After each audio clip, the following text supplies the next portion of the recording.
नमस्कार, news room live में आपका स्वागत। मैं राहुल ओझा आपके साथ। आरजेडी में बैठकों का सिलसिला लगातार जारी है। बता दें कि तेजस्वी यादव ने इससे पहले किसान प्रकोष्ठ की बैठक की थी और अब लालू प्रसाद यादव बड़ी बैठक करने जा रहे हैं और इसको लेकर के उन्होंने निर्देश भी दे दिए हैं कि जो पार्टी के सांसद हैं, विधान परिषद हैं, उनके साथ बैठक करने वाले, इसके साथ साथ एमएलए भी मौजूद रहेंगे। बता दें कि बुधवार को आरजेडी प्रमुख लालू प्रसाद पार्टी के सभी 4 सांसदों के साथ सभी विधायक, विधान परिषद सदस्यों के साथ बैठक करने वाले हैं। इस बैठक में पार्टी के बड़े नेता भी शामिल होंगे। इस बैठक की अध्यक्षता लालू प्रसाद और तेजस्वी यादव करेंगे। बैठक में तेजस्वी की आभार यात्रा और विधानसभा चुनाव को लेकर चर्चा होगी। राबड़ी आवाज से ज्यादा जानकारी दे रहे हैं न्यूज 18 संवाददाता अमित कुमार। आरजेडी में बैठकों का दौर जारी है। कभी तेजस्वी यादव तो अब लालू प्रसाद यादव जो हैं वो एक महत्वपूर्ण बैठक करने वाले हैं।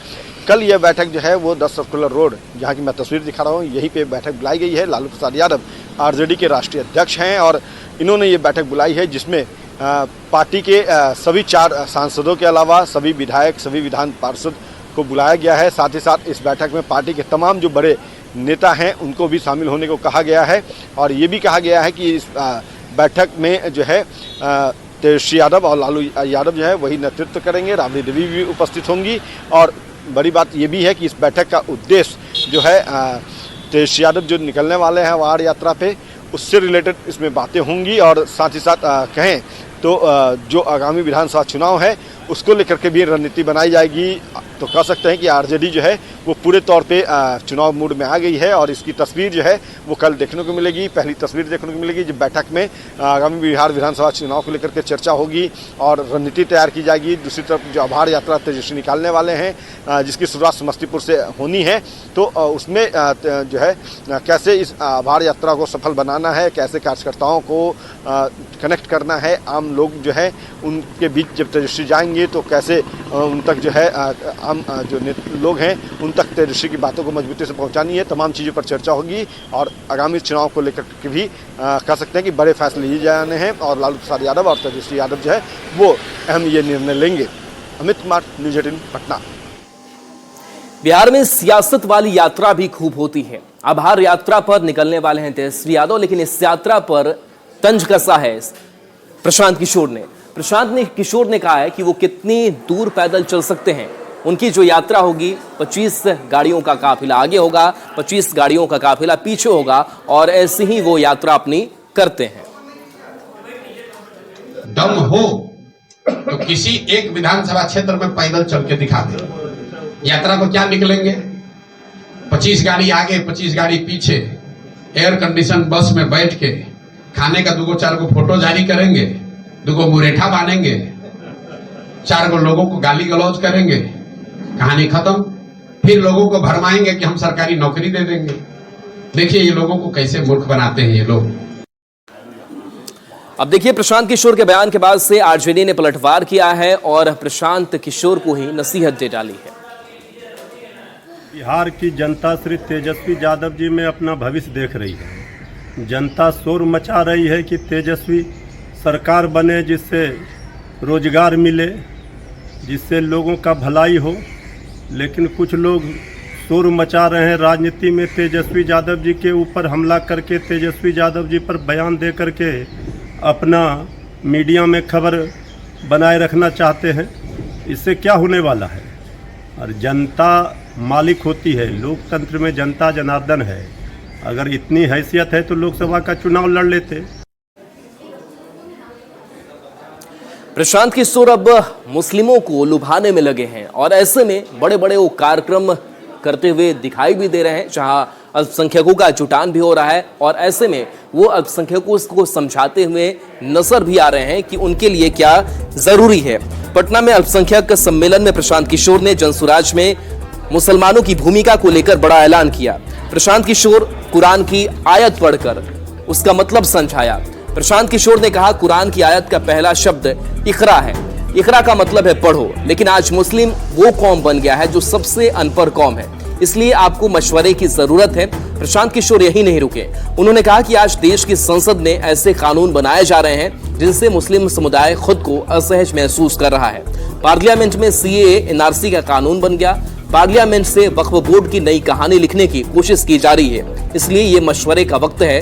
प्रशांत किशोर ने अपनी पार्टी में मुसलमानों की हिस्सेदारी को लेकर बड़ा ऐलान करते हुए कहा कि पार्टी बिहार के विधानसभा चुनाव में कम से कम 40 मुसलमान उम्मीदवार उतारेगी।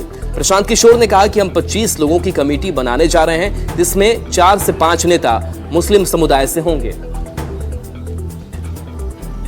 आपको मशवरे की इस मजलिस में आने की इसलिए जरूरत है कि जिस कौम ने, आपके पुरखों ने अपने खून पसीने से इस देश की आजादी में, इस देश को बनाने में कुर्बानी दी, उसी देश के पार्लियामेंट से ऐसे कानून बनाए जा रहे हैं जिससे मुसलमानों का एक बड़ा वर्ग अपने आप को असहज महसूस कर रहा है। उसी पार्लियामेंट से सीए एनआरसी का कानून बन गया। उसी पार्लियामेंट से वक्फ बोर्ड की नई कहानी लिखने की कोशिश की जा रही है। इसलिए यह मशवरे का वक्त है। वो विचारधारा आधारित व्यवस्था है।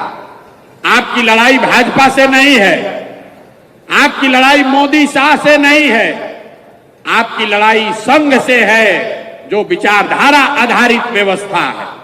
एमवाई समीकरण होगा तो उससे हम लोग भाजपा को हरा देंगे, लेकिन उस सारे समीकरण से आप भाजपा को अभी तक नहीं हरा पाए। ऐसा क्यों? ऐसा इसलिए कि अब एमवाई समीकरण कहीं बचा ही नहीं है। समाज के लोग उसको वोट देते हैं, लेकिन जैसे ही मुसलमान खड़ा होता है तो आधे से ज्यादा वाई समाज के लोग हिंदू मुसलमान के नाम पर जाकर भाजपा को वोट देता है। आप हमारे लिए, जन सुराज के लिए किरासन तेल नहीं है। इधर जेडीयू के साथ साथ आरजेडी ने प्रशांत किशोर के मंशा पर सवाल उठाया है और उन्होंने कहा कि मुसलमानों को ये इकट्ठा कर रहे हैं, ये बस अपने राजनीति फायदे के लिए कर रहे हैं। कि वो आकर के ये समझाने की कोशिश कर रहा है कि मैं आपका हमदर्द हूं, मैं आपके साथ खड़ा हूं। उनकी क्रेडिबिलिटी और उनके कमिटमेंट पे सवाल खड़ा होगा। मैं प्रशांत किशोर जी की उन बातों की कोई हकीकत नहीं समझता जो आज मुसलमानों के बीच जाकर के वो कह रहे हैं, मुसलमानों को बुला करके वर्गला रहे हैं कि मैं आपके साथ सीए में हूं, मैं आपके साथ एनआरसी में हूं, मैं आपके साथ फला में हूं। उनको बताना चाहिए कि आज तक उन्होंने बिहार के या भारत के किसी भी कम्युनिटी के लिए क्या किया है? क्या कभी मुसलमानों के किसी इश्यू पर वो खड़े रहे हैं? सबसे पहले तो आप बताइए कि मुसलमानों के मुद्दे पर आपने कब कब बोला है, उसका रिकॉर्ड ला करके सामने रखिए। सीए का मामला हो, एनआरसी का मामला हो, या वक्फ अमेंडमेंट एक्ट का मामला हो, या यूसीसी का मामला हो, आपने आज तक अपनी जबान इन मुद्दों पर मुसलमानों के पक्ष में नहीं खोली। आप चुप्पी साधे रहते हैं और अब राजनीतिक हित साधने के लिए, मुसलमानों को बरगलाने के लिए आप इस तरह की बातें कर रहे हैं। इधर प्रशांत किशोर पर कांग्रेस ने भी अपनी प्रतिक्रिया दी है।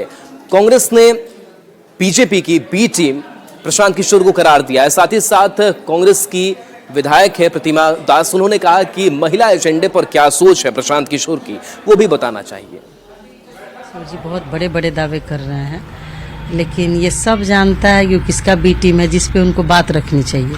अभी देश में जिस लगातार महिला सुरक्षा को लेकर के बातें हो रही हैं, महिलाएं असुरक्षित हैं हर जगह। यूपी में चले जाइए, उत्तराखंड में चले जाइए, पश्चिम बंगाल का ज्वलंत मुद्दा है एक लेडी डॉक्टर को किस बर्बरता से और कितना बड़ा जघन्य अपराध हुआ है। तो प्रशांत किशोर जी तो महिलाओं की बात कर रहे हैं कि 40 महिलाओं को टिकट देंगे, लेकिन महिला सुरक्षा पे क्या है उनका एजेंडा? उत्पाद विभाग में सिपाही बहाली और झारखंड में कई अभ्यर्थियों की मौत, और इस मौत के बाद से कई चौंकाने वाले खुलासे हुए कि आखिर ये मौत किस तरीके से हुए। बताया जा रहा है कि किसी की हार्ट अटैक से मौत हुई तो किसी का ऑर्गन फेल्योर की बात कही जा रही है। तो बड़ा खुलासा बताया जा रहा है कि कुछ की मौत मल्टी ऑर्गन फेल्योर की वजह से हुई है, कुछ की मौत हार्ट अटैक से हुई है। फिलहाल इस मामले की और अधिक गहराई से जांच की जा रही है कि आखिर किन परिस्थितियों में हार्ट अटैक आया, ऑर्गन फेल हुए।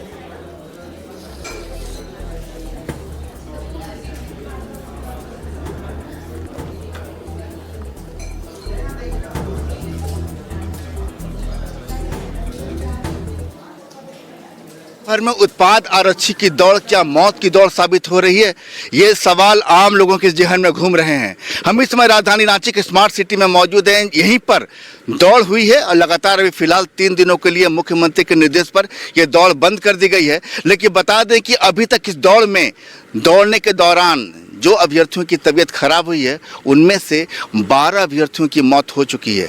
पोस्टमार्टम रिपोर्ट में जो बातें सामने आई है उसके मुताबिक ज़्यादातर अभ्यर्थियों की मौत जो है हार्ट अटैक से हुई है। कुछ की मौत जो है मल्टीपल ऑर्गन फेलियर होने की वजह से हुई है। मतलब आप समझ सकते हैं कि दौड़ के दौरान डॉक्टर भी कहते हैं कि जो पसीना काफ़ी ज़्यादा आता है तो हार्ट अटैक होने के दौरान या जब उस समय प्रक्रिया होती है तबीयत खराब होने की तो पसीना काफ़ी ज़्यादा होता है और लोग उस प्रक्रिया को समझ नहीं पाते हैं। ऐसे में समझ आइए कि जो पुरुषों के लिए जो दौड़ है वो दौड़ आपको 60 मिनट। राजधानी रांची समेत राज्य भर में उत्पाद आरक्षी की दौड़ क्या मौत की दौड़ साबित हो रही है, ये सवाल आम लोगों के जहन में घूम रहे हैं। हम इस समय राजधानी रांची के स्मार्ट सिटी में मौजूद हैं। यहीं पर दौड़ हुई है और लगातार अभी फिलहाल 3 दिनों के लिए मुख्यमंत्री के निर्देश पर यह दौड़ बंद कर दी गई है। लेकिन बता दें कि अभी तक इस दौड़ में दौड़ने के दौरान जो अभ्यर्थियों की तबीयत खराब हुई है उनमें से 12 अभ्यर्थियों की मौत हो चुकी है। पोस्टमार्टम रिपोर्ट में जो बातें सामने आई है उसके मुताबिक ज़्यादातर अभ्यर्थियों की मौत जो है हार्ट अटैक से हुई है। कुछ की मौत जो है मल्टीपल ऑर्गन फेलियर होने की वजह से हुई है। मतलब आप समझ सकते हैं कि दौड़ के दौरान डॉक्टर भी कहते हैं कि जो पसीना काफ़ी ज़्यादा आता है तो हार्ट अटैक होने के दौरान या जब उस समय प्रक्रिया होती है तबीयत खराब होने की तो पसीना काफ़ी ज़्यादा होता है और लोग उस प्रक्रिया को समझ नहीं पाते हैं। ऐसे में समझ आइए कि जो पुरुषों के लिए जो दौड़ है वो दौड़ आपको 60 मिनट में 10 किलोमीटर की लंबी दौड़ लगानी है। और ऐसे में आप समझ आइए कि उस दौड़ को पूरा करने के लिए जो अभ्यर्थी लगातार अपनी मेहनत करते हैं वो मेडिकली कितने फिट हैं, उन तमाम चीज़ों को देखने के बाद, खुद को परखने के बाद जब वो ट्रैक पर दौड़ना शुरू करते हैं तो वैसी हालत में उनका शरीर इस दौड़ के लिए कितना फिट है वो उस समय खुद को जज कर पाना मुश्किल होता है। और इसी वजह से दौड़ के दौरान उनकी तबीयत खराब हो रही है। लेकिन जो पोस्टमार्टम रिपोर्ट में यह भी खुलासा हुआ है कि वास्तव में कई ऐसे अभ्यर्थी हैं जिनकी तबीयत दौड़ने के दौरान, चूँकि गर्मी है, तीखी धूप है और वैसी स्थिति में जो परेशानी सामने आ रही है, जब वो तबीयत खराब होती है तो वैसे में सीधे अस्पताल ले जाया जाता है और वहां जाकर के कई अभ्यर्थियों की मौत हो गई है। लेकिन हम देखिए यहाँ पर एम्बुलेंस भी बाकायदा लगाया गया है कि जब भी ऐसी स्थिति में जब किसी अभ्यर्थी की तबीयत खराब होती है तो एम्बुलेंस सेवा यहाँ पर मौजूद है। हम बात करने की कोशिश करेंगे कि यहाँ पर जो नर्सेज हैं, क्या यहाँ पर जैसे जो अभ्यर्थियों की दौड़ होती है तो एम्बुलेंस यहाँ पर रहती है? जी सर, एम्बुलेंस यहाँ रहती है। तो क्या जब किसी अभ्यर्थी की तबीयत खराब होती है तो आप लोग कहाँ लेकर जाते हैं?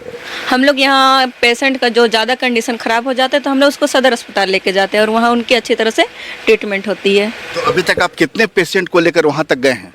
लगभग हम लोग यहाँ तक पेशेंट ले गए होंगे 30 से ऊपर लेके गए हैं सर। कुछ पेशेंट को आपने भी देखा होगा कि उनकी स्थिति उस समय किस तरह की होगी? स्थिति बहुत ज़्यादा गंभीर हो जाती है सर, वो अपने आप को संभाल नहीं पाते हैं, उनकी दिमाग की स्थिति खराब हो जाती है दौड़ के समय में और उनका शरीर पूरा कमज़ोर हो जाता है सर। हो चुकी है। कुल मिलाकर दौड़ की जो प्रक्रिया है, मुख्यमंत्री हेमंत सोरेन के निर्देश पर दौड़ की प्रक्रिया 3 दिनों के लिए बंद कर दी गई है। और वैसे में ये देखने वाली बात होगी कि जब 3 दिनों के बाद दौड़ की प्रक्रिया जब पुनः शुरू होगी तो वैसे में क्या नियमावली में क्या बदलाव होता है, क्योंकि जो वर्तमान नियमावली है उस पर अब सियासत भी शुरू हो चुकी है। संजय कुमार सिन्हा, न्यूज़ 18, रांची। झारखंड में 12 अभ्यर्थियों की मौत के बाद से अब झारखंड सरकार ने भी सुध लेना शुरू कर दिया है। बताया जा रहा है कि फिलहाल 3 दिन के लिए दौड़ को स्थगित कर दिया गया है। साथ ही साथ जब अभ्यर्थी दौड़ के लिए पहुंचेंगे तो उनके लिए क्या व्यवस्था होनी चाहिए ताकि ऐसी स्थिति ना हो, इसकी पूरी तैयारी जो है वो राज्य सरकार की तरफ से की जा रही है। मुख्यमंत्री हेमंत सोरेन के आदेश पर फिलहाल 3 दिन के लिए इस दौड़ को स्थगित किया गया है। साथ ही सीएम ने निर्देश दिया है कि जब फिर से दौड़ शुरू होगी तो सुबह 9 बजे के बाद कोई दौड़ नहीं होगी। अभ्यर्थियों के लिए नाश्ते का भी इंतजाम होगा। बता दें कि दौड़ते वक्त सैकड़ों अभ्यर्थियों की तबीयत अचानक खराब हुई, कई बेहोश होकर गिर गए जिन्हें अस्पताल में भर्ती कराना पड़ा और 12 अभ्यर्थियों की मौत हो गई। 22 अगस्त से अलग अलग तारीख में राज्य के 7 केंद्रों पर दौड़ की शुरुआत हुई थी।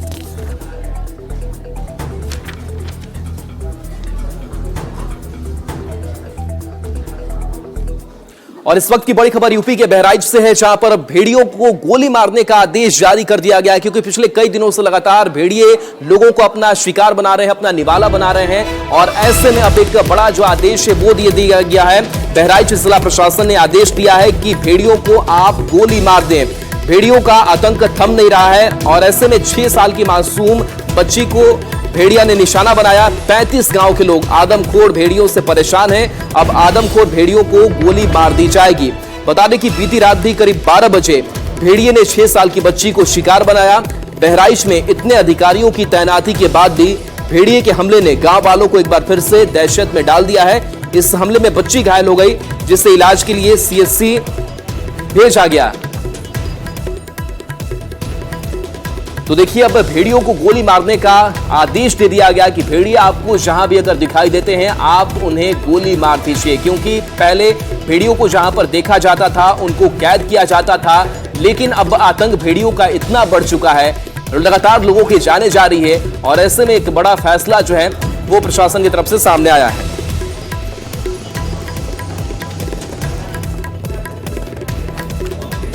और देखिए, बड़ी खबर जमशेदपुर से है, जहां पर गोली कांड की घटना को अंजाम दिया गया है। बताया जा रहा है कि कई राउंड यहां पर फायरिंग हुई है और इस पूरे मामले को लेकर के अब पुलिस तफ्तीश में जुटी हुई है।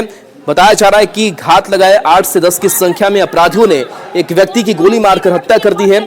घटना मानगो के गौड़ बस्ती इलाके की है। सिंचाई विभाग के कर्मचारी शक्तिनाथ सिंह उर्फ डब्लू सिंह ड्यूटी से लौट रहे थे, तभी अपराधियों ने उनकी बोलेरो गाड़ी को रोका और ताबड़तोड़ फायरिंग शुरू कर दी, जिससे शक्तिनाथ सिंह की मौके पर मौत हो गई। इस घटना में मारपीट भी हुई, जिसमें उनका ड्राइवर और एक व्यक्ति घायल हुआ है। हत्या की वजह आपसी विवाद या जमीन का विवाद बताया जा रहा है। फिलहाल पुलिस पूरे मामले की पड़ताल कर रही है। बता दें कि 1 साल पहले शक्ति सिंह के भाई की भी देवघर में गोली मारकर हत्या कर दी गई थी। पुलिस के रिकॉर्ड में अमरनाथ सिंह एक अपराधी था। कगार में सर, आदमी कगार में थे। अच्छा, घायल कितने लोग हुए? हम लोग घायल में तो एक जन का तो जान चल गया सर। एक मनोज वैद्य जो है सर, वो कहाँ गया अभी तक पता नहीं। थाने में ईश्वर सिंह का हाथ है। ईश्वर सिंह एक रूम भाड़ा मांग रहा था, उसको नहीं दिया गया। इस चक्कर में विवाद किया, विवाद से नहीं सुलझा तो वो लोग ऑफिस से रिटर्न आ रहे थे, उसके ऊपर ताबड़तोड़ गोली चला, है ना। उसके बाद ये लोग भागने की कोशिश किया तो कुछ लड़के को ईटा पत्थर से मारा, डंडा से मारा, घायल किया और शक्तिनाथ के ऊपर गोली चला के स्पॉट डेड, ठीक है। और उसके बाद वो भाग चुका। और कुछ लोगों के ऊपर उनके द्वारा आरोप लगाया जा रहा है और उन्हीं लोग की धरपकड़ में पुलिस लगी। उनके द्वारा एप्लीकेशन जब लिख के दी जाएगी तो उसमें मतलब कुछ जमीनी विवाद जैसा समझ में आ रहा है फिलहाल, तो कुछ विभाग की फर्दर अनुसंधान होगा तो क्लियर।